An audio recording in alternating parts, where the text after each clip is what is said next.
जय हिंद फ्रेंड्स, स्वागत है आप सभी का अपने YouTube चैनल ज्ञानालय में। फ्रेंड्स, आज हम लोगों का super mock test part number 2 है।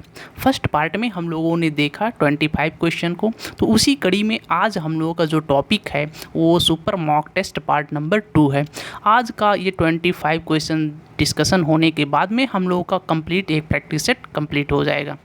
इसका PDF आप लोग डिस्क्रिप्शन बॉक्स में वहाँ पर जाइएगा और वहाँ से लिंक आपको यहाँ पर मेंशन कर दिया जाएगा, जिसकी सहायता से आप लोग इसके PDF को प्राप्त कर सकते हो और आप लोग वहाँ से आप इस प्रश्न को फिर से एक बार पुनः प्रैक्टिस कर लीजिएगा, जिससे आपका ये रिवीजन भी हो जाएगा और आपका जो कॉन्सेप्ट भी है क्या है एक बार अच्छे से क्लियर हो जाएगा। आपको एक छोटा सा और इन्फॉर्मेशन यहाँ पर हम बताना चाहेंगे कि जो आपका आयोग द्वारा नोटिफिकेशन है वो अपडेट किया गया। अपडेट ये इस बात को लेकर के है कि जिस बच्चों ने यानी कि जितने भी कैंडिडेट्स ने फॉर्म को फिलअप किया था, ठीक है, आयोग द्वारा बताया गया है कि उन सभी का एग्ज़ाम कराया जाएगा। हो सकता है कल या परसों में आप लोगों का एडमिट कार्ड भी अपडेट कर दिया जाए, तो आप लोगों की अभी तक जो भी स्टडी हुई है तो आप लोग अब उसको रिवीजन लगा दो और आप लोगों ने अभी तक जो भी पढ़ा है वो अपने आप में समझो वेस्ट है, घबराने की कोई बात नहीं है। और आप लोग अभी तक जो पढ़े हो बस उसी का रिवीजन करते हुए आगे अब बढ़िए। अब रीजनिंग की जो बात होती है तो इसको आप लोग अभी तक जो भी कॉन्सेप्ट हैं इसके एक बार सभी पूरे कॉन्सेप्ट को आप लोग रिवीजन करिए और साथ ही साथ यहाँ पर जो प्रैक्टिस सेट कराए जा रहे हैं इन सभी प्रैक्टिस को आप लोग ध्यानपूर्वक सॉल्व करिए। तो चलिए अब हम लोग स्टार्ट करते हैं अपने प्रश्न संख्या 1 को। तो फ्रेंड्स, पार्ट नंबर 2 का क्वेश्चन नंबर फर्स्ट है हम लोगों का, और वो जो हम लोग अभी पार्ट नंबर 1 में देखे थे उसमें हम लोगों ने टोटल 75 क्वेश्चंस यानी कि जो रीजनिंग का टॉपिक था हम लोगों का नंबरिंग, इसका हम लोगों का 76 है, बट यहाँ पर हम लोगों का पार्ट नंबर 2 का फर्स्ट क्वेश्चन होगा। ओके, तो चलिए सॉल्व करते हैं। प्रश्न क्या है फ्रेंड्स? प्रश्न है फ्रेंड्स हम लोगों का कि डॉक्टर पांडे की आयु उनके पुत्र की आयु की 4 गुनी है। 10 वर्ष पश्चात डॉक्टर पांडे की आयु उनके पुत्र की आयु से 2 गुनी हो जाएगी।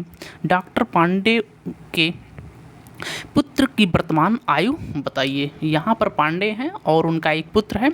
बताया जा रहा है कि जो उनके पुत्र और उनमें जो एज का रिलेशन है, उनके पुत्र का पांडे का जो उम्र है क्या है 4 गुना है। 10 वर्ष बाद क्या होता है कि उनके पुत्र का जो इनका आयु है 2 गुना हो जा रहा है। तो बताना है कि वर्तमान में पांडे के पुत्र की वर्तमान आयु क्या है। ओके, तो चलिए सॉल्व करते हैं। देखिए भाई, मान लेते हैं ये है पांडे जी और ये है इनके सन। ओके, तो यहाँ पर बताया जा रहा है जो फर्स्ट इन्फॉर्मेशन है कि इनका 4 गुना हो जा रहा है। इसको हम लोग रेशियो मेथड से ही सॉल्व करेंगे। तो ये मान लेते हैं उनके पुत्र का उम्र अगर 1 है तो इनका 4 वर्ष हो जा रहा है, बट 10 वर्ष बाद अगर इनका 1 है तो इनका 2 वर्ष हो जा रहा है। ठीक है, ये मेथड होता है रेशियो से सॉल्व करने का। तो अब यहाँ पर चूँकि जो एज का गैप होता है वो 10 साल पहले हो 10 साल बाद हो, सेम होना चाहिए। यहाँ पर हम लोग गैप चेक करते हैं। यहाँ पर चूँकि जो गैप है 3 वर्ष है, यहाँ पर जो गैप है आपका 1 वर्ष है, तो ये गलत बात है। सबसे पहले हम लोग यहाँ पर गैप सेम करेंगे। तो गैप सेम करने के लिए यहाँ पर देखो 3 का गैप है और यहाँ पर 1 का गैप है। तो ये जो गैप होता है जस्ट इसी से रिवर्स में हम लोग क्या करते देते हैं, मल्टीप्लाई कर देते हैं। तो यहाँ पर 3 का गैप है तो इस वाले पार्ट में हम लोग इस वाले रेशियो में 3 का मल्टीप्लाई करेंगे और इस वाले में पूरे में 1 से मल्टीप्लाई करेंगे। चूँकि 1 से मल्टीप्लाई करेंगे तो ये आपका पूरा रेशियो सेम होगा और ये आपका रेशियो चेंज हो जाएगा। तो चलिए देखते हैं क्या होता है। तो देखिए भाई, जब यहाँ पर हम लोग 3 से मल्टीप्लाई करेंगे तो यहाँ पर हो जाएगा आपका 3 और यहाँ पर हो जाएगा आपका 2 था तो यहाँ पर हो जाएगा 6। ओके, अब देखिए, अब इनमें डिफरेंस देखिए, यहाँ पर है 2 का डिफरेंस, यहाँ पर भी 2 का डिफरेंस है। इधर आप देखेंगे तो कितने का डिफरेंस है, यहाँ पर 3 का डिफरेंस है और यहाँ पर भी आपका 3 का डिफरेंस है, यानी कि आपका जो डिफरेंस है वो सेम आ गया। बट अब यहाँ पर किसी एक से आप रिलेट कर सकते हो। यहाँ पर इनमें जो एज का डिफरेंस दिया गया है यहाँ पर 2 यूनिट का है और एक्चुअल में जो यहाँ पर उम्र का गैप दिया गया है आपके क्वेश्चन में वो 10 वर्ष दिया गया है। ओके, यानी कि यहाँ पर आपको बताया गया था कि 10 वर्ष पश्चात, ये अगर मान लो इनकी प्रेजेंट उम्र थी तो 10 वर्ष बाद उनकी उम्र ये हो गई। एक्चुअल में हम लोगों ने देखा जो रेशियो का डिफरेंस है वो 2 यूनिट है, बट जो क्वेश्चन में दिया गया है वो 10 वर्ष है, यानी कि जो 2 यूनिट का गैप आ रहा है वह 10 के इक्वल है। तो यहाँ से 1 यूनिट का जो गैप आ जाएगा वो आपका कितना आ जाएगा, 5 आ जाएगा। चूँकि हम लोगों को पांडे के पुत्र की वर्तमान आयु यहाँ पर फाइंड आउट करना था, तो यहाँ पर इनके जो वर्तमान, इनका जो पुत्र है उसका जो वर्तमान आयु है वो टोटल है ही है 1 यूनिट। ओके, और यहाँ पर हम लोगों ने फाइंड आउट किया कि 1 यूनिट का जो वैल्यू आ रहा है वो 5 ईयर्स आ रहा है, यानी कि जो डॉक्टर पांडे हैं उनके पुत्र की जो वर्तमान आयु होगी फ्रेंड्स वो कितना हो जाएगा, ऑप्शन नंबर बी 5 ईयर्स हो जाएगा। ओके, तो चलिए नेक्स्ट प्रश्न को देखते हैं। नेक्स्ट प्रश्न है फ्रेंड्स हम लोगों का, ये डाइस का प्रश्न आप बोल सकते हैं, यहाँ पर कलर रिलेटेड प्रश्न पूछा गया है। हम लोगों को जो फाइंड आउट करना है कि बैगनी पर्पल, यानी कि जो बैगनी है इंग्लिश में पर्पल के नाम से जानते हैं, कि सामने कौन सा रंग होगा। तो इस प्रश्न को फ्रेंड्स हम लोग बहुत आसान तरीके से सॉल्व कर सकते हैं। यहाँ पर पर्पल का पूछा गया है, तो जहाँ भी आपको पर्पल दिखे यहाँ पर हम ऐसा कोशिश करते हैं कि हमको 2 कॉमन सरफेस मिल जाए।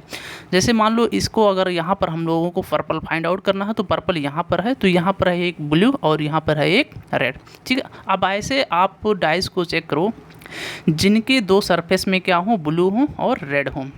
तो जस्ट इसके बगल वाले की अगर हम लोग बात करते हैं तो यहाँ भी ब्लू है और यहाँ भी रेड है। ओके, अब चलिए यहाँ पर कंडीशन हम लोग अप्लाई करते हैं। तो जब ऐसा जो डाइज होता है आपका, इसमें यह रूल होता है अगर 2 का सरफेस कॉमन हो, ठीक है, मतलब ऐसे डाइज जिनकी 2 सरफेस कॉमन हो, तो उसमें क्या होता है कि जो कॉमन की कंडीशन होता है, अगर एक में क्लॉकवाइज है तो दूसरे में क्या होना चाहिए, एंटी क्लॉकवाइज होना चाहिए। अब जैसे देखो अगर रेड से हमको ब्लू पर चलना है तो यहाँ पर हम चल रहे हैं क्लॉकवाइज। ओके, अब देखो, अब जैसे मान लो यहाँ से हमें रेड से ब्लू पर जाना हो तो हम लोग यहाँ से आएंगे एंटी क्लॉकवाइज। यानी कि जब इस तरह का कंडीशन होता है तो जो ये आपका थर्ड सरफेस होता है, इसका थर्ड सरफेस और इसका थर्ड सरफेस एक दूसरे के क्या होते हैं, अपोजिट होते हैं। ये डाइस का रूल होता है। तो अब यहाँ पर जो पूछा गया था पर्पल, इसका जो यहाँ पर थर्ड सरफेस था वो है पर्पल, और इन दोनों कॉमन सरफेस का जो यहाँ पर थर्ड सरफेस है उसका है येलो। तो कुल मिला जुला करके बात यह निकल के आए कि जो पर्पल है इसका जस्ट अपोजिट क्या हो जाएगा फ्रेंड्स, येलो हो जाए। यहाँ पर सामने का मतलब है इसके जस्ट विपरीत की बात हो रही है। तो पर्पल का क्या हो जाएगा, येलो मीन्स यहाँ पर हो जाएगा आपका पीला। ओके, चलिए नेक्स्ट प्रश्न देखते हैं फ्रेंड्स। नेक्स्ट प्रश्न इज, जिस पृष्ठ पर 2 बिंदु हैं उसके ठीक सामने वाले पृष्ठ पर कितने बिंदु होंगे। ये भी आपका डाइस का प्रश्न है। इसका नेक्स्ट जो आपका प्रश्न है वो अगले पेज पर है, ये है प्रश्न। ठीक है, हम लोगों को बताना है कि जो 2 है इसके जस्ट सामने कौन सा पॉइंट या जो बिंदु होंगे, कौन से बिंदु होंगे। ओके, चलिए तो इसको फाइंड आउट करते हैं। क्योंकि हमको 2 के जस्ट अपोजिट वाले को फाइंड आउट करना है, यही यहाँ पर बताया गया है। तो अब हम लोग ऐसे ऑप्शन को या ऐसे यहाँ पर सरफेस को पहले फाइंड आउट करने की कोशिश करेंगे जहाँ पर 2 दिखे। तो 2 भाई यहाँ पर दिख रहा है, और ठीक है, चूँकि हमको 2 का ही चाहिए। तो अब हम लोग ऐसा पहले कोशिश करेंगे कि जिसमें 2 सरफेस कॉमन का रूल लग जाए। अगर नहीं लगेगा तो फिर एक वाला से काम चलाएंगे ही।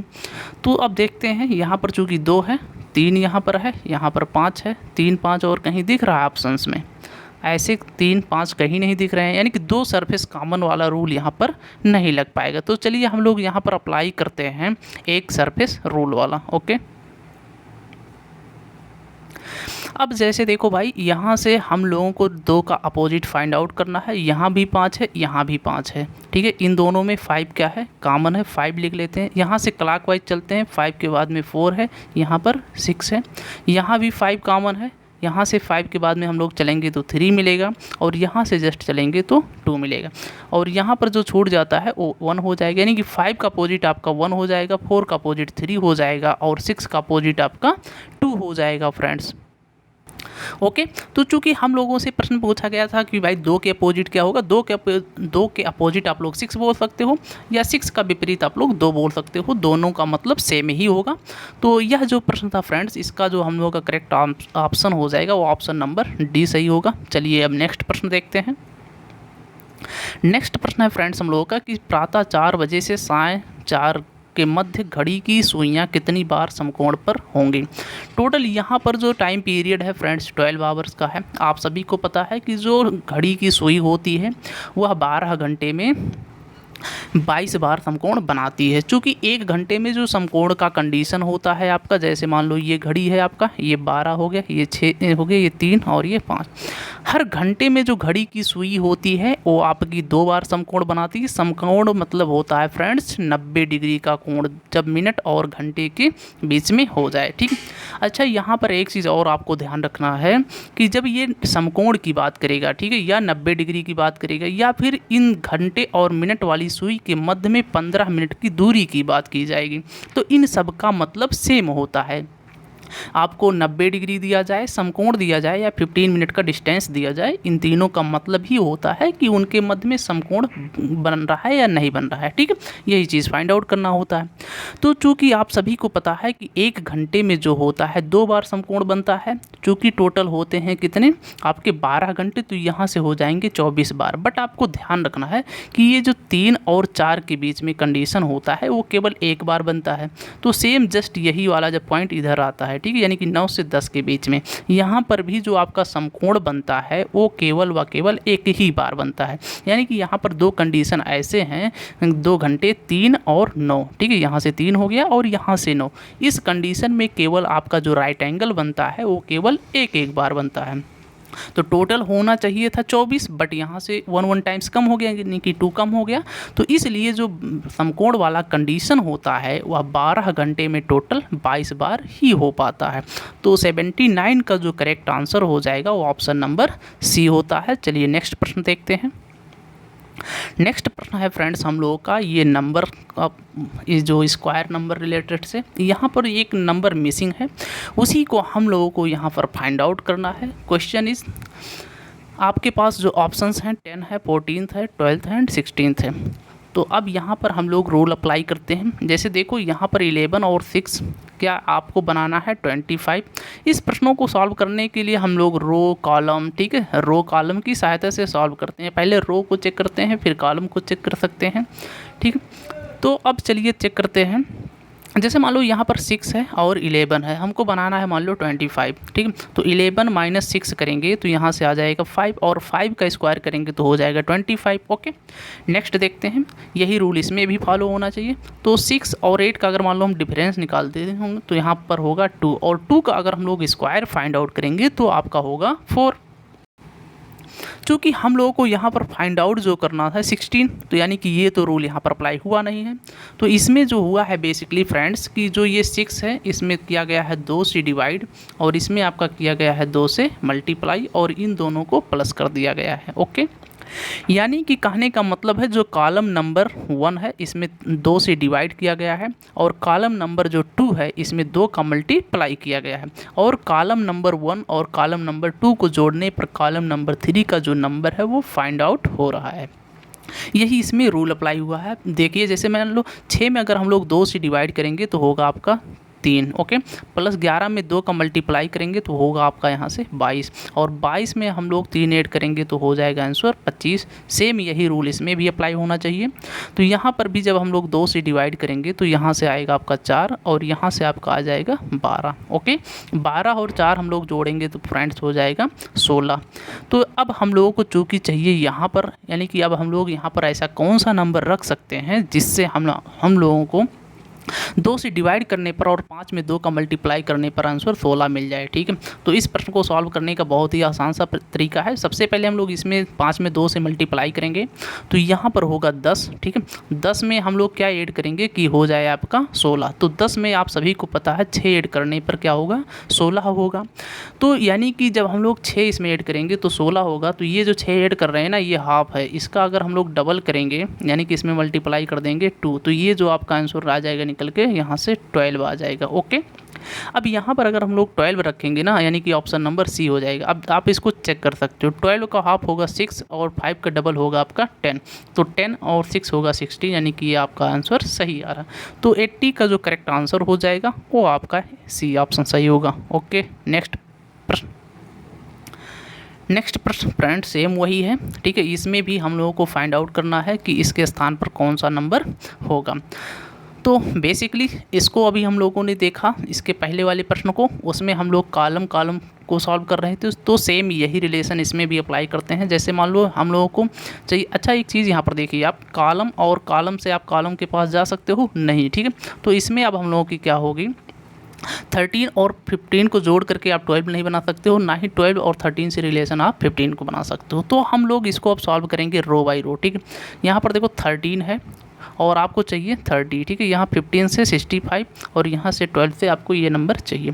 तो 13 और ये जो नंबर आपको देख रहे हैं बहुत आसान से नंबर है, यानी कि 13 का अगर 2 में मल्टीप्लाई किया जाए तो ये होगा 26, और 26 में अगर हम लोग 4 को ऐड करते हैं, यानी कि पहले मल्टीप्लाई किया गया इसके बाद में प्लस, फर्स्ट रो का सेकंड रो में मल्टीप्लाई हुआ है, थर्ड रो को ऐड किया गया है, ठीक है। तो आ गया आपका फोर्थ रो।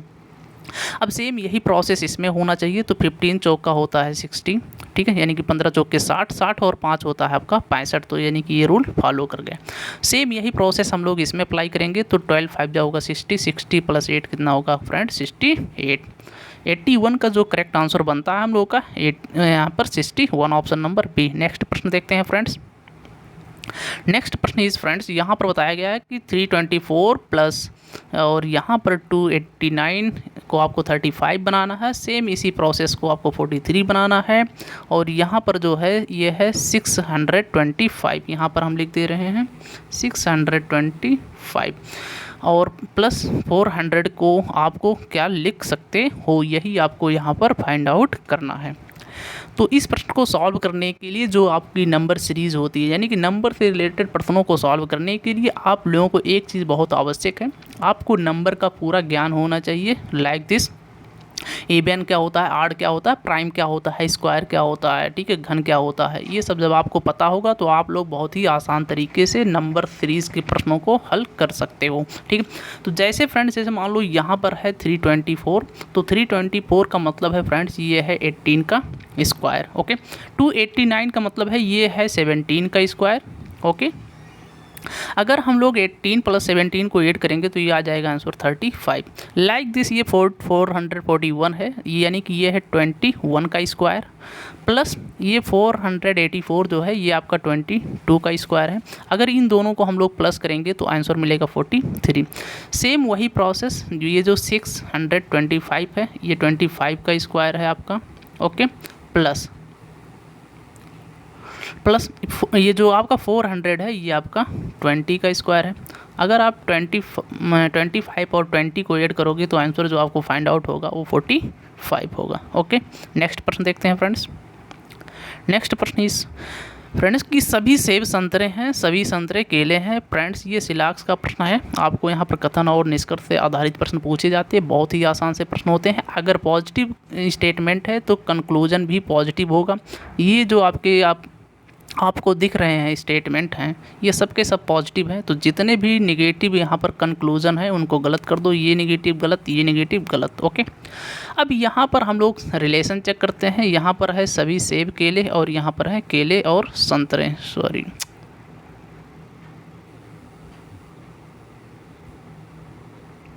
तो यहाँ पर जो हम लोगों को रिलेशन फाइंड आउट करना था वो यह था कि यहाँ पर हैं सभी सेब केले हैं और यहाँ पर जो बताना था कि सभी केले संतरे हैं। तो चूँकि भाई अब यहाँ पर हम लोग चेक करते हैं, सेब है संतरे हैं, यहाँ पर सेब हैं संतरे हैं, यहाँ पर संतरे हैं और यहाँ पर केले हैं। यहाँ पर सभी सेब संतरे हैं, यहाँ पर सभी केले संतरे हैं, यानी कि दोनों में कॉमन टर्म है संतरे। एक पर वैल्यू है 100 और एक पर वैल्यू है 50, यानी कि इन दोनों में केले और सेब में रिलेशन तो बनना ही बनना है।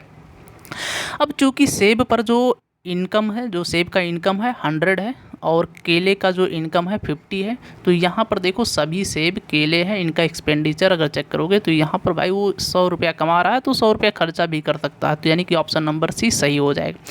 ये दोनों नेगेटिव की वजह से गलत हो गए थे, इसको सी को हमने चेक किया तो ये सभी कंडीशन को फॉलो कर रहा है, तो ये सही हो गया। नेक्स्ट जो है आपका डी ऑप्शन, इसमें कहा जा रहा है कि सभी केले संतरे हैं। सभी केले मतलब ये ए टाइप का आपका कंक्लूजन है और इसमें जो एक्सपेंडिचर होता है फ्रेंड्स वो होता है 115। जो केला है इसका इनकम है यहाँ पर 50 ओके। और ये यहाँ पर इनका जो एक्सपेंडिचर हो रहा है 100 हो रहा है, तो ये कमा रहे हैं 50 रुपये, खर्चा यहाँ पर ये कर रहे हैं 100 रुपये, तो ये गलत बात है, इसलिए ये हो गया ऑप्शन गलत। चलिए एक बार इसको हम लोग आसान तरीके से फिर से समझ लेते हैं। एक पेज ले लेते हैं यहाँ पर, ठीक है। देखो भाई, जो आपका ये प्रश्न होता है, एक होता है A type, I type, O type और ई टाइप, ये आपके स्टेटमेंट होंगे। तो ए में जो इनका वैल्यू होता है वो होता है 150, ओके। आई टाइप का जो होता है फ्रेंड्स, ये होता है वैल्यू इनका 50-50। ओ टाइप जो होता है फ्रेंड्स, ये होता है 50 एंड 100। जो ई टाइप होता है ये आपका नन टाइप होता है, मतलब इसमें आपकी वैल्यू जो होती है 100 होती है। ये चीज़ आपको ध्यान रखना। अगर ये चीज़ आपका स्टेटमेंट में आएगा तो ये उनकी इनकम होगी, अगर यही चीज़ ये अगर कंक्लूजन में आएगा तो ये उनकी क्या हो जाएगी, एक्सपेंडिचर हो जाएगी। अब ये चीज़ ध्यान रखना कि जो ए टाइप है ये है आपका पॉजिटिव स्टेटमेंट, और आई टाइप जो है आपका ये भी पॉजिटिव है, बाकी ये दोनों आपके नेगेटिव स्टेटमेंट हैं, ओके। अगर कंक्लूजन होंगे तो ये नेगेटिव कंक्लूजन हो जाएंगे। अच्छा, ये टाइप का मतलब क्या है, जैसे सभी कुत्ते बिल्ली हैं, ये आपका होता है ए टाइप का। सम आई टाइप क्या होता है कि जैसे कुछ कुत्ते बिल्ली हैं, ये आपका आई टाइप का हो गया। ओ टाइप का क्या होता है कि जैसे कहा जाए कि कुछ कुत्ते बिल्ली नहीं हैं। ई टाइप का क्या है, जैसे कोई भी बिल्ली कुत्ते नहीं है, ये आपका ई टाइप का होता है। तो इस तरह के प्रश्नों को सॉल्व करने के लिए सबसे पहले हम लोग पॉजिटिव और नेगेटिव का ध्यान रखते हैं। अगर स्टेटमेंट पॉजिटिव है तो जो कंक्लूजन है वो पॉजिटिव होगा, ठीक है। उसी आधार पर हम लोगों ने प्रश्न को सॉल्व किया, ठीक है। यहाँ पर हम लोग देखते हैं,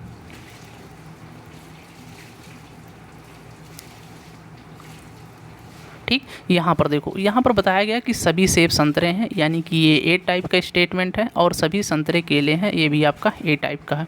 दोनों पॉजिटिव स्टेटमेंट हैं, ये दोनों नेगेटिव दिया गया था, तो ये हो गए गलत। दूसरी चीज़ हम लोगों ने यहाँ पर देखा कि कॉमन टर्म यहाँ पर संतरा है, संतरा हो गया। दोनों में क्या होता है, ये इनडायरेक्ट आपका स्टेट कंक्लूजन है यहाँ पर बनाना है, तो इन दोनों में कॉमन टर्म होना चाहिए। कॉमन टर्म का यह कंडीशन होता है कि एक पर वैल्यू 100 होना चाहिए। यहाँ पर देखो 100 है वैल्यू, और यहाँ पर आपका जो वैल्यू है वो 50 है, यानी कि एक पर वैल्यू 100 है, दोनों में कॉमन टर्म भी है, यानी कि सेब और केले में रिलेशन बनना ही बनना है।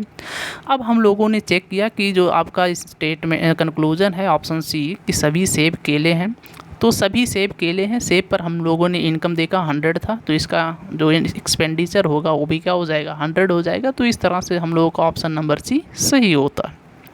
डी इसलिए गलत हो गया क्योंकि इसका जो इनकम था वो 50 था, और इसका एक्सपेंडिचर यहाँ पर 100 है, इसलिए गलत हो जाता है। चलिए नेक्स्ट प्रश्न देखते हैं फ्रेंड्स। नेक्स्ट प्रश्न इस फ्रेंड्स हम लोगों का यहाँ पर ये नंबर 3 से, जो ये आप कोडिंग से कह सकते हो, इसको कोड किया गया है कि जैसे मान लो 879 को 8 के रूप में कोड किया गया है, 625 को 1 के रूप में कोड किया गया है, 586 को 9 के रूप में कोड किया गया है, तो 785 को आप लोग किस रूप में कोड कर सकते हो, ऑप्शन है 6, 8, 7, 9।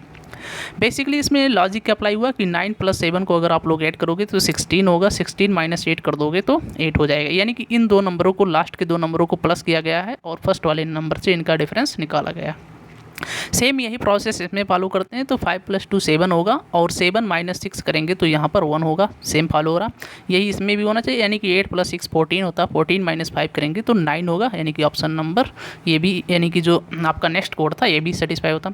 तो जो आपको बताना था 785 का कोड क्या होगा, तो 5 + 8 हम लोग ऐड करेंगे तो 13 होगा, और 13 - 7 जब हम लोग करेंगे तो यहाँ से क्या हो जाएगा, ऑप्शन सी, ऑप्शन नंबर ये करेक्ट होता है, ओके।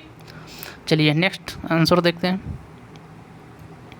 ये काउंटिंग फिगर का है फ्रेंड्स, बहुत से आसान से प्रश्न ये होते हैं। सबसे पहले इस प्रश्नों को सॉल्व करने के लिए जो बेसिक फिगर्स होता है उसको हम लोग काउंट करते हैं। तो ये आपका क्या है, क्वाड्रिलेटरल है, ठीक है। क्वाड्रिलेटरल के अगर हम लोग डायगोनल की बात करते हैं, जब ये डायगोनल को मिलाया जाता है तो बहुत आसान सा तरीका होता है, इनको पहले काउंट कर लो, 1 2 3 और 4, इसका डबल कर दो, तो 4 का डबल हो गया फ्रेंड्स 8, ओके। अब यहाँ पर जो आपको एक ट्रायंगल दिखता है इसको काउंट कर लो, ठीक है, बेसिक से ये 1 और 2। अगर यहाँ पर एक लाइन मान लो और होता तो इसको यहाँ पर 1 2 और 3 के रूप में काउंट करते हैं, बट ऐसा है नहीं कुछ, तो यहाँ पर बस 1 और 2 इन दोनों को ऐड करोगे तो हो जाएगा 3। टोटल ऐसे कितने हैं, 4, तो यहाँ पर 3 4 जा हो जाएगा आपका 12, यानी कि यहाँ से कितने ट्रायंगल और निकल के आ गए 12 ट्रायंगल। तो 8 और 12 आपका फ्रेंड्स होता है 20, यानी कि इसमें जो बताना था कितने त्रिकोण हैं, तो आपके टोटल 20 त्रिकोण हैं। नेक्स्ट प्रश्न देखते हैं फ्रेंड्स। नेक्स्ट प्रश्न है फ्रेंड्स कि मैं पंक्ति के दोनों छोर से बराहवा हूँ, पंक्ति में कितने लोग हैं। यानी कि मान लो ये इधर से भी 12 नंबर पर हैं और इधर से भी 12 नंबर, यानी कि बीचों बीच में मान लो बैठे हुए हैं, तो टोटल नंबर्स ऑफ कैंडिडेट जो हैं कितने होंगे ये बताना है। तो जब भी इस तरह से प्रश्न दिखे आपको तो आप डायरेक्ट बता सकते हो कि ये ठीक है 23। कैसे 12 का डबल क्या होगा 24 हो जाएगा और -1 हो जाएगा। इसके पीछे लॉजिक क्या होता है फ्रेंड्स, जो टोटल नंबर ऑफ कैंडिडेट होते हैं वो होता है L + R -1, ठीक है। चूँकि वही व्यक्ति 2 बार काउंट हो जाता है इसलिए इसको एक बार हम लोग यहाँ से माइनस कर देते हैं। चूँकि ये दोनों साइड से 12 है तो यहाँ पर भी 12 रखेंगे, यहाँ से भी 12 रखेंगे, -1 कर देंगे, तो ये 24 और -1 यहाँ से कितना हो गया आपका 23 हो गया, ठीक है। तो यहाँ पर जो टोटल नंबर ऑफ कैंडिडेट थे कितने थे 23 थे। चलिए नेक्स्ट प्रश्न देखते हैं। नेक्स्ट प्रश्न है फ्रेंड्स हम लोगों का कि 5 विद्यार्थी हैं MNOPQ पंक्ति में खड़े हैं, OP के बाईं ओर से तीसरा है, M के निकटतम है दाईं ओर है और Q के बाईं ओर से दूसरा है, Q जो किसी भी छोर पर नहीं है, M के दाईं ओर से तीसरा है, P पंक्ति के एक छोर पर है। ये पॉइंट यहाँ पर इम्पॉर्टेंट है। चलिए इस प्रश्न को सॉल्व करते हैं हम लोग। देखिए फ्रेंड्स यहाँ पर बताया गया है कि 5 फ्रेंड्स हैं, ओके 1 2 3 4 एंड 5। यहाँ पर बताया गया है कि जो P है किसी एक छोर पर है, ठीक है। यहाँ पर जो फ्रेंड्स आपका है ये देखिए, ठीक, यहाँ पर कि जो O जो है P के बाईं ओर से तीसरा है और P एक पंक्ति के छोर पर है, ओके। अब यहाँ पर देखिए अगर मान लो P को आप यहाँ पर बैठाओगे तो P के बाईं ओर आपका O होना चाहिए, यहाँ पर आप O को बैठा ही नहीं सकते हो, यानी कि ये कन्फर्म हो गया कि P जो बैठेगा वो आपका यहाँ पर बैठेगा, ओके। ये आपका हो गया, ये हो गया आपका P और P के जस्ट बाईं ओर है तीसरे नंबर पर O, ये हो गया आपका O, ये पहला कंडीशन हो गया, ओके।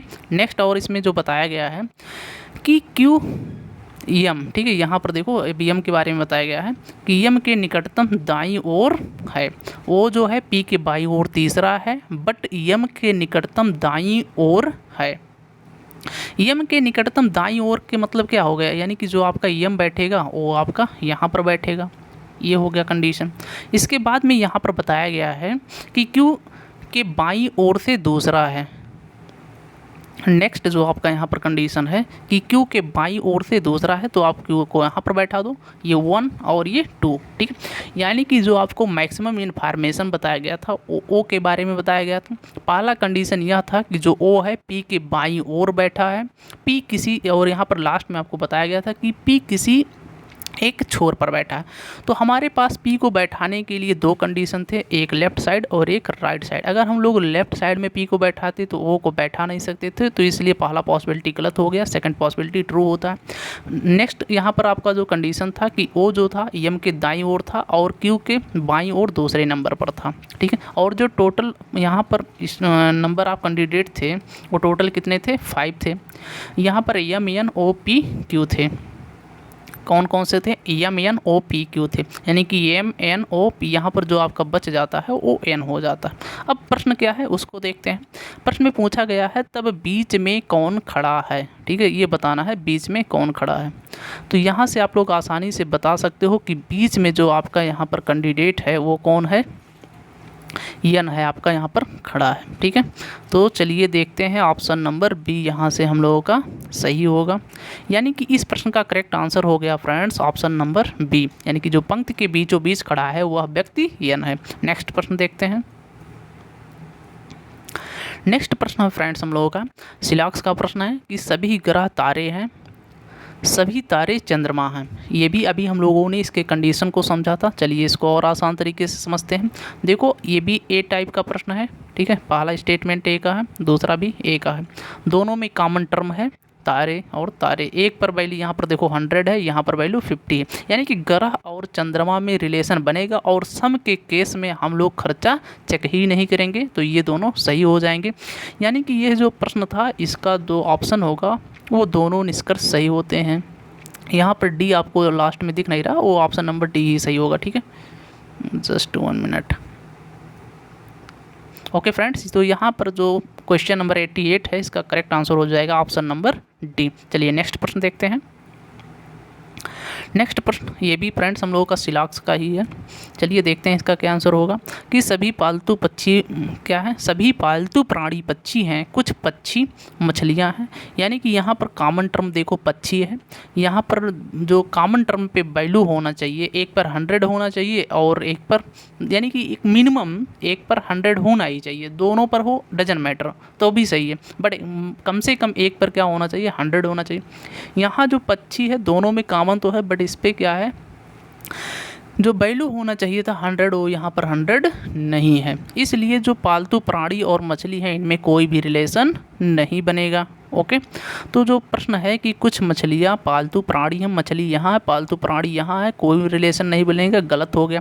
सभी पक्षी मछलियाँ हैं, पक्षी यहाँ है मछलियाँ यहाँ है, यानी कि इस कंक्लूजन नंबर 2 का आंसर करने के लिए हमें स्टेटमेंट 2 की आवश्यकता है। यहाँ जो पक्षी की इनकम है 100, मछली की जो इनकम है 50 है। यहाँ जो यहाँ जो सम का कंडीशन है, यहाँ पर जो पक्षी का इनकम है वो 50 है और मछली का भी क्या है यहाँ पर 50 है। चूँकि ये जो सम है ना ये आई टाइप का है आपका, आई पर अभी हम लोगों ने देखा कि इनकम जो क्या होता है 50-50 होता है, कंक्लूजन होगा तो इनका एक्सपेंडिचर हो जाएगा। चूँकि यहाँ जो आप कंक्लूजन देख पा रहे हो ये ए टाइप है, ए टाइप मतलब क्या हो गया कि जो पक्षी है इसका एक्सपेंडिचर कितना है 100 है और इसका जो इनकम है कितना है 50 ही है। तो कहने का मतलब है ये भी स्टेटमेंट आपका हो गया गलत। अगर आइदर आर का कंडीशन होता तो वो यहाँ पर फॉलो होता, बट आइदर आर है नहीं, तो यहाँ से ऑप्शन नंबर क्या हो जाएगा सी की कोई भी अनुसरण नहीं करता है। नेक्स्ट प्रश्न देखते हैं फ्रेंड्स। नेक्स्ट प्रश्न है फ्रेंड्स हम लोगों का कि एक भाई अपनी बहन से 6 साल बड़ा है, 7 वर्ष पहले उनकी उम्र का गुणनफल 72 था, तो भाई की वर्तमान उम्र क्या होगी। ओके, तो इस तरह के प्रश्नों को सॉल्व करने के लिए आपके पास जो बेस्ट अप्रोच होता है वो ऑप्शन अप्रोच होता है। अब मान लो उसके भाई का जो वर्तमान उम्र है 13 वर्ष है, तो अगर 13 वर्ष है तो इसकी जो बहन की उम्र हो जाएगी 6 साल कम हो जाएगी, यानी कि 7 हो जाएगी। ठीक, अब इनका जो बताया गया कि 7 साल पहले इनके जो उम्र का गुणनफल 72 था, 7 साल पहले यहाँ से निकालोगे तो 6 आएगा और यहाँ से 1 आएगा, तो क्या इन दोनों का गुणनफल 72 आ रहा है? नहीं आ रहा है, तो यानी कि जो ये ऑप्शन है आपका ए वो हो गया गलत। ठीक, यानी कि जब 13 गलत हो गया तो 12 भी नहीं होगा और 6 भी नहीं होगा, चूँकि इससे ये सभी छोटे हैं, तो यहाँ से जो करेक्ट आंसर होगा वो आपका ऑप्शन नंबर डी होगा। इसको आप लोग सेटिस्फाई भी कर सकते हो, अगर ये 19 है तो इसके बहन की उम्र कितना हो जाएगा 13 साल हो जाएगा, 7 साल पहले इसका उम्र जो हो जाएगा वो 12 साल हो जाएगा, यहाँ से घटाओगे तो 6 साल हो जाएगा। 12 और 6 का अगर आप मल्टीप्लाई करोगे तो आपका आंसर क्या मिलेगा 72 मिलेगा और यही आपका करेक्ट आंसर होगा। चलिए नेक्स्ट प्रश्न देखते हैं। नेक्स्ट प्रश्न है फ्रेंड्स कि एक आदमी अपनी आय का 59% खर्च करता है और बाकी बचत करता है, तो वह अपने खर्च का कितना प्रतिशत बचत करता है। मान लो कोई एक व्यक्ति है, उसका जो टोटल इनकम है 100 है, 100 से वह 59% वो अपना खर्च कर दे रहा है, तो जो उसका बचेगा कितना 41% बचेगा। ठीक है, और ये बताया जा रहा है कि उसके खर्चे का यानी कि जो खर्चा कर रहा है 59%, इस पर आपको ये फाइंड आउट करना है। तो ये हो गया आपका 59 मल्टीप्लाइड हो गया आपका 100। अब इसको आप एक्चुअल नहीं सॉल्व करोगे क्योंकि जो ऑप्शंस आपको दिख रहे हैं ये बहुत दूर दूर हैं। ठीक है, तो यहाँ पर हम लोगों का सबसे बेस्ट मेथड होगा इसको अप्रॉक्सीमेट के माध्यम से सॉल्व करेंगे। अब जैसे मान लो ये 40 है तो इसको हम लोग 40 लिख सकते हैं, और ये 59 तो इसको हम लोग 60 लिखेंगे, और यहाँ से जो आ जाएगा 2/3, और 2/3% को अगर हम लोग देखते हैं 2/3 कितने के इक्वल होता है आपका, ये होता है फ्रेंड 66.66। ठीक है, तो अब वह ऐसा कौन सा ऑप्शन है जो 66% के आसपास है? क्या 89 है? नहीं। 83 है? नहीं। ये है? नहीं है। कौन सा ऑप्शन हो जाएगा? ऑप्शन नंबर डी सही हो जाएगा। आप लोग चाहते हो तो पूरा इसको आप सॉल्व कर सकते हो, बाकी ऑप्शन नंबर डी ही सही होगा। ठीक है, चलिए नेक्स्ट प्रश्न देखते हैं।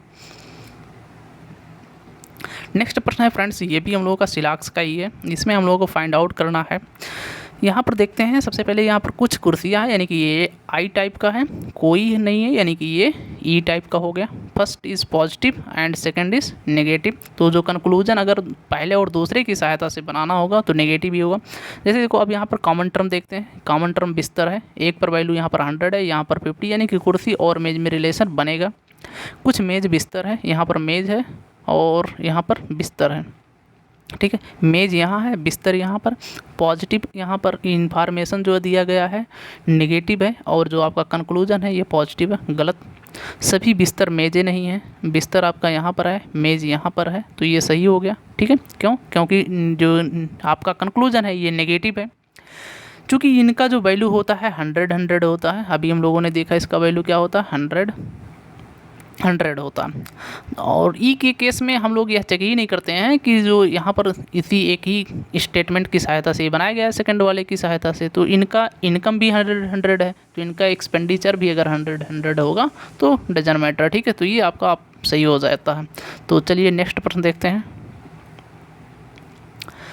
93 है प्रश्न फ्रेंड्स हम लोगों का यहाँ पर कि एक कक्षा में 10 बच्चों की औसत आयु 12 वर्ष है। यदि कक्षा में 14 और 16 वर्षीय के 2 बच्चे प्रवेश पा लेते हैं तो उनकी औसत आयु कितनी बढ़ जाएगी।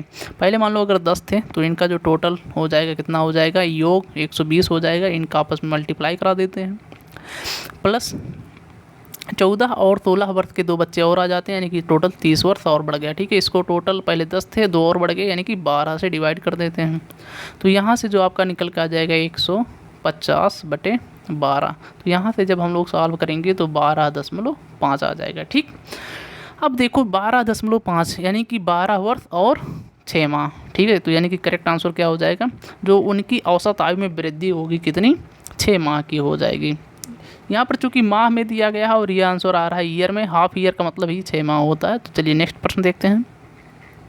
अगला प्रश्न है फ्रेंड्स, ए और बी की औसत आयु 18 वर्ष है, 3 साल बाद सी उनमें शामिल होता है, तो ए बी और सी की आयु अगर क्या हो जाता है 22 वर्ष, तो सी की आयु कितनी है। तो पहले ए और बी की आयु हम लोग यहाँ पर निकाल लेते हैं। चूँकि आयु अगर 18 वर्ष है तो ए और बी की जो औसत आयु हो जाएगी 36 वर्ष हो जाएगी, ओके। 3 साल बाद मतलब 3 वर्ष ए भी बढ़ेगा, 3 वर्ष बी भी बढ़ेगा, मतलब टोटल इसमें 6 और ऐड कर दो तो टोटल कितना हो गया 42 वर्ष, ओके। अब इसके बाद में सी आ रहा है, तो इसका हो जा रहा है औसत आयु 22 वर्ष, यानी कि सी के आने के बाद में 3 लोगों का जो औसत उम्र है 22 वर्ष हो जा रहा है। तो योग कितना हो जाएगा, 22 हो जाएगा आपका 66 हो जाएगा। सी का यहाँ पर निकालना था तो 66 माइनस हम लोग यहाँ पर 42 कर देंगे, ठीक है। तो 6 में से 2 गया 4, यहाँ से हो गया 2, यानी कि जो करेक्ट आंसर हो गया आपका फ्रेंड्स 24 हो गया। नेक्स्ट प्रश्न देखते हैं। नेक्स्ट प्रश्न है फ्रेंड्स हम लोगों का कि ये कक्षा में 19 लड़कों की औसत आयु 21 वर्ष है, यदि अध्यापक की आयु भी शामिल किया जाए तो वह बढ़कर 22 वर्ष हो जाती है, तो अध्यापक की आयु कितनी है। तो 19 लड़कों की औसत आयु अगर 21 है तो इसमें मल्टीप्लाई कर दो, तो 19 सेकंड होता है आपका 19, 19 दूना 38 और 1 हो गया 39। ये 19 लड़कों की आयु आ गया। अध्यापक को शामिल करने के बाद में टोटल 20 हो जाएगी संख्या, और 20 का 22 में मल्टीप्लाई करोगे तो कितना हो जाएगा 44 हो जाएगा, ठीक है। अब चूंकि इसमें टीचर का भी, ये मान लो बॉयज़ प्लस टीचर का है, और ये जो आपका है ये बॉयज़ का है, तो टीचर का चाहिए तो बॉयज़ और टीचर में से अगर हम लोग बॉयज़ को घटा देंगे तो टीचर बच जाएगा। तो यहाँ से घटाएंगे तो 10 - 9 1 हो जाएगा, और यहाँ पर हो जाएगा 13 में से 9 गया आपका 4, यानी कि 41। ऑप्शन नंबर बी सही हो जाएगा। नेक्स्ट प्रश्न देखते हैं। नेक्स्ट प्रश्न है फ्रेंड्स हम लोगों का कि निम्नलिखित चित्र में से कौन सा, ये वेन डायग्राम का प्रश्न है। यहाँ पर हम लोगों को बताना तृणभक्षी बाघों और जानवर, जो जानवर होता है फ्रेंड्स बड़ा होगा, ठीक है, ये जानवर हो गया। यहाँ पर आपका बाघ भी आएगा और तृणभक्षी भी आएगा, यानी कि ये आपका आंसर सही होगा। नेक्स्ट प्रश्न देखते हैं फ्रेंड्स। नेक्स्ट है आप लोगों का ये भी वेन डायग्राम से रिलेटेड प्रश्न है। यहाँ पर हम लोगों को जो फाइंड आउट करना है कि राजनीतिक निम्नलिखित में से कौन सा राजनीतिक ना तो शिक्षक है और ना ही स्नातक है। कौन से राजनीतिज्ञ ना तो शिक्षक हैं और ना ही स्नातक हैं, तो आपको वो सभी डायग्राम को नेगलेक्ट करना है जो शिक्षक हैं और स्नातक हैं, और राजनीतिक को आपको चाहिए।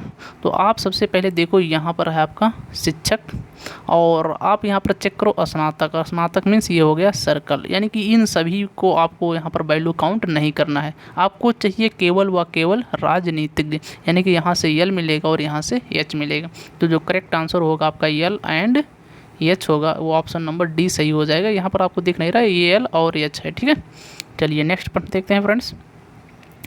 नेक्स्ट प्रश्न है जो हम लोगों का कि कथन और ये निर्णय पर आधारित है, गुणवत्ता का एक मूल्य होता है, भारत शिक्षा के लिए काफ़ी धन आवंटन कर रहा है। निर्णय क्या लेना है कि भारत में शिक्षा की गुणवत्ता में सुधार होगा, केवल निधियन से ही शिक्षा की गुणवत्ता को बढ़ाया जा सकता है। ये निधियन गलत बात है, केवल निधियन की सहायता से आप लोग शिक्षा की गुणवत्ता को नहीं बढ़ा सकते हो, बट ये कह सकते हो कि अगर भारत शिक्षा के लिए काफ़ी धन आवंटन कर रहा है तो कहीं ना कहीं ये भारत की शिक्षा में गुणवत्ता में क्या होगा, सुधार होगा। तो ये ऑप्शन ए सही होगा। नेक्स्ट प्रश्न देखते हैं फ्रेंड्स। नेक्स्ट प्रश्न है हम लोगों का कथन और निष्कर्ष पर आधारित है। वक्तव्य है कि अहिंसा मानव जीवन की मूल सिद्धांत होना चाहिए, हम सभी को अहिंसा अपनानी चाहिए। निष्कर्ष क्या है, हम सभी अहिंसा का वास्तविक अर्थ जानते हैं, अहिंसा वैश्विक सौहार्द को बढ़ावा देती है। ये कंपलसरी नहीं है कि हम सभी लोग अहिंसा का वास्तविक अर्थ समझते हैं, तो ये अपने आप में गलत होता है, ठीक है। यहाँ पर वास्तविक की वजह से ये गलत होता है। दूसरा क्या, अहिंसा वैश्विक सौहार्द को बढ़ावा देती है, कहीं ना कहीं ये बात अपने आप में सही है, तो इसलिए इसका ऑप्शन नंबर बी सही होता है। चलिए नेक्स्ट प्रश्न देखते हैं। नेक्स्ट प्रश्न है फ्रेंड्स हम लोगों का, ये प्रश्न जो आप लोग देख पा रहे हो ये एसएससी का बहुत फेवरेट क्वेश्चन था, पिछले कई वर्षों से अब ये नहीं पूछा जा रहा है।